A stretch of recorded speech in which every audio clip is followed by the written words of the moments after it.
Bonjour tout le monde, on se retrouve avec Eden et Tati Adeline. On part tous les trois direction le haut du camping où il y a la dame qui va nous attendre pour pouvoir partir, aller faire notre plongée masque tuba. Et on va aller voir quoi, Eden? Les poissons. On va aller voir les poissons, exactement. Donc hier, Eden à la piscine. T'as un caillou? C'est bon? On y va tous les trois parce que c'est à partir du groupe de plus de 4 ans. Donc du coup, il n'y a que Eden en enfant qui peut y aller. Et donc je disais hier à la piscine, Eden a essayé masque et tuba. Et alors il a trouvé ça, surtout le masque, très très rigolo. Je dis pas qu'il maîtrise le tuba. Ça c'est encore un bien grand mot. Mais en tout cas, au début il était assez frileux. Et finalement il a bien aimé le fait de pouvoir voir sous l'eau. Donc là il est tout content. Ouais, non, t'as vu tous les poissons, Eden? T'as vu? Limiter les poissons de l'eau. Oui, c'est tous les poissons qu'on peut voir dans l'eau. Ouais. Alors on va peut-être pas voir tout ça aujourd'hui, hein. Mais on va voir quelques-uns, d'accord? On met les petites tenues de super-héros, les enfants en double combinaison, palme, masque, et Eden il va même avoir le masque comme ça parce que c'est plus simple pour eux. Tati, experte en combinaison enfant. Waouh! Le super-héros. C'est la tenue de super-héros pour aller voir les poissons? Debout, debout, debout, debout.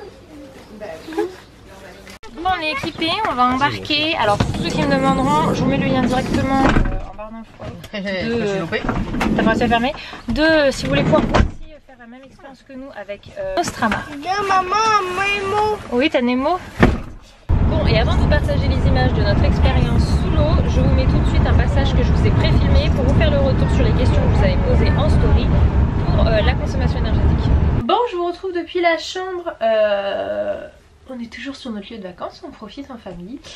Je reviens parce que je vous avais posé quelques questions sur des stories. J'ai le Lynx qui m'avait contacté suite à la constatation qu'à partir du mois de juin, donc ce mois-ci, il allait y avoir une augmentation de 6% de coût sur nos factures d'électricité. Donc quand si vous êtes comme moi, que vous avez votre domicile, que ce soit locataire ou propriétaire, bah forcément c'est toujours une somme d'argent en plus, et franchement c'est pas ce dans quoi on a envie d'augmenter nos dépenses, je pense. Et du coup je vous avais proposé de me poser des questions sur les fournisseurs en électricité, les comparaisons, etc. Donc du coup j'ai retenu vos questions et ils m'ont répondu. Donc il faut savoir que le Lynx c'est un comparateur, il y a plusieurs millions de personnes qui l'utilisent, je crois 10 millions d'utilisateurs, donc c'est quand même un site qui est énormément utilisé.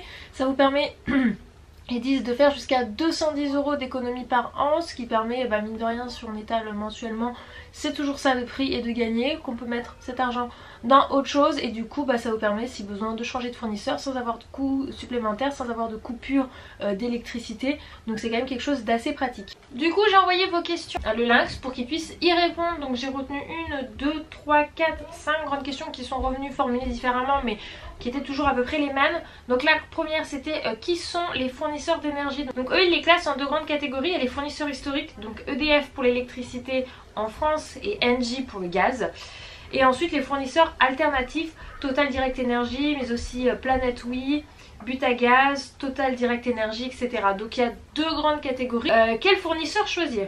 Alors ils disent que quel que soit le fournisseur, l'énergie est la même pour tous. C'est important de garder cela en tête. Donc ce qu'il faut regarder du coup, c'est le prix. Les fournisseurs alternatifs proposent des fois jusqu'à 12% de réduction. Le type d'offre, on peut choisir une offre fixe qui bloque un tarif sur une période donnée, jusqu'à 3 ans, ou une offre indexée, où le prix va varier de mois en mois. Ensuite, votre sensibilité à l'écologie, il existe en effet des offres d'énergie verte. Donc je pense que c'est effectivement intéressant de regarder celle-ci pour préserver notre planète. Je trouve que c'est une sensibilité importante, sachant qu'on consomme énormément d'énergie au quotidien. Et ensuite, le type de service client disponible par téléphone ou en ligne, etc. en fonction de comment nous on a besoin de pouvoir les joindre en cas de besoin. Ensuite, pour comprendre les offres, l'idée est de faire appel à un comparateur, donc comme le Lynx. À noter, changer de fournisseur c'est gratuit, sans engagement et faisable à tout instant.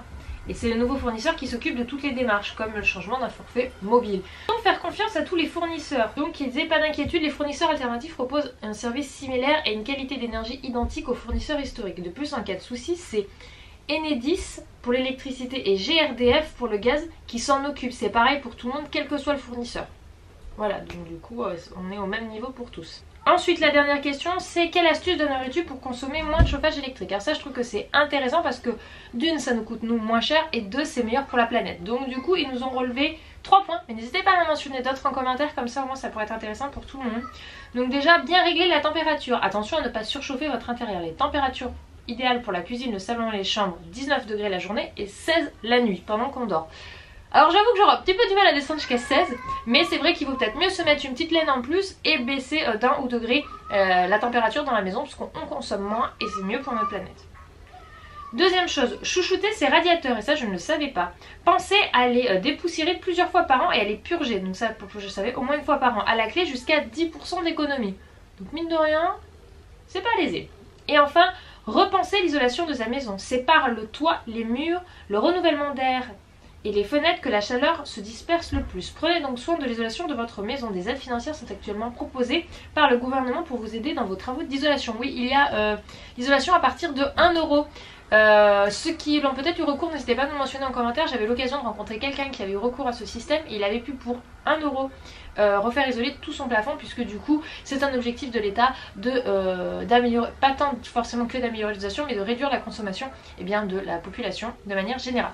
Donc voilà, ça c'était les questions, et donc de toute façon je vous invite, si vous avez envie de regarder déjà par curiosité, si vous payerez ce que vous consommez un peu moins cher si j'ai un autre fournisseur, de vous rendre sur le site que je vous mets en barre d'infos, donc le lynx.fr, pour comparer vos énergies.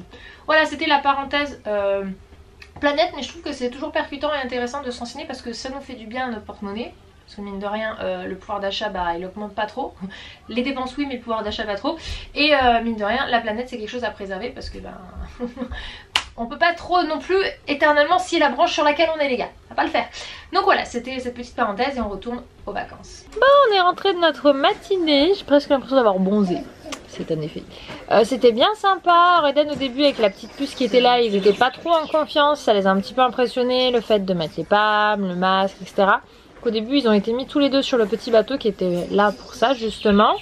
Nous en attendant on a profité, on a commencé à observer toute la nature, etc. C'était super sympa parce que on nous explique hein, qu'est-ce que c'est, donc du coup on n'est pas, enfin c'est instructif. Et au final Eden vers la fin a de lui-même demandé à venir avec moi dans l'eau. Donc et en fait comme l'eau est très claire du bateau, ils arrivaient à voir déjà pas mal de choses. Mais à la fin il est quand même venu avec moi dans l'eau, donc il me noyait un petit peu. Mais c'est vrai que c'est des combinaisons avec lesquelles il flotte, c'est-à-dire qu'Eden me tenait au bras et il flottait tout seul avec le corps. C'est vraiment super bien adapté, c'est-à-dire que même un enfant qui sait pas nager, il se retrouve pas dans la panade quoi. Donc voilà, c'était très très sympa. Et encore une fois je vous mets le lien en barre d'infos si ça vous intéresse, si vous êtes du coin, pour pouvoir faire cette visite. Parce qu'en plus ce qui est bien c'est que c'est une visite éco-responsable, c'est-à-dire qu'on n'est pas là à abîmer la nature, etc. Parce que des fois il y a des plongées ou des choses comme ça où en fait voilà, c'est pas dans les meilleures conditions en termes pour la nature. Et là voilà, elle a même mis un sac pour les déchets si on voulait ramasser, si on en trouvait qu'on pouvait les ramasser, etc. Donc j'ai trouvé ça très très sympa et très bien fait. Donc très bonne expérience pour nous, c'était très chouette, on a profité du coup avec Eden et avec Adeline. Je vous présente ma chifie, elle est 2 mobil-hommes plus loin. Elle a amené un de ses jouets à elle pour essayer de faire du troc avec les copains, parce que vous comprenez, les jouets chez les voisins c'est toujours le mieux. Hein, elle est en train de regarder, elle attend de voir si les petites copines, que c'est une petite fille et un petit garçon, qui sont dans ce mobil-homme, qui ont les mêmes écarts d'âge que Eden et Lily, 4 ans et demi et 2 ans et demi. Bon du coup Lily a pas tout à fait 2 ans et demi, mais bon bref. Voilà, et du coup elle aime bien aller les voir. Et là elle squatte leurs jouets. Elle a ramené son gros flamant rose en mode regardez, je vous prête mon flamant rose et vous me prêtez votre seau ou votre machin. Elle essaie de leur faire des signes en mode venez jouer avec moi. Mais non, pour le moment elle est toute seule. Lily Rose a trouvé que sa mamie elle était posée ici, du coup elle allait la rejoindre. Ils sont toujours, on les a mis là sur la petite tablette, ils regardent un petit peu 2-3 épisodes. Alors du coup j'ai vu quelques questions revenir. Alors Denise c'est la mère d'Anthony, c'est ma belle-mère, et effectivement je vous vois ma belle-mère parce que pour moi c'est normal, c'est une marque de respect. Alors Adeline la vous voit pas, elle la tutoie parce qu'elle la connaît depuis qu'elle est toute petite en fait, enfin, depuis qu'ils sont enfants ils se connaissent. Je me fichais que c'est pas exporté. Donc avant même qu'elle soit avec Johan, elle l'appelait, elle l'a tutoyée. Donc elle allait pas se mettre à voyer parce que ça donnait sa belle-mère. Et non, Adeline n'est pas la sœur d'Anthony. Elle est en fait, Anthony a un grand frère et un petit frère et c'est la femme du petit frère d'Anthony. Donc c'est ma belle-sœur, comme si ça aurait été la sœur d'Anthony, mais non, Anthony a un grand frère et un petit frère, c'est celui du milieu. Donc voilà. Bon et comme tous les après-midi, hein, il y a le portable de mamie. Est-ce que je vais arriver à allumer le portable de mamie pour voir l'heure? Oui, 16h40.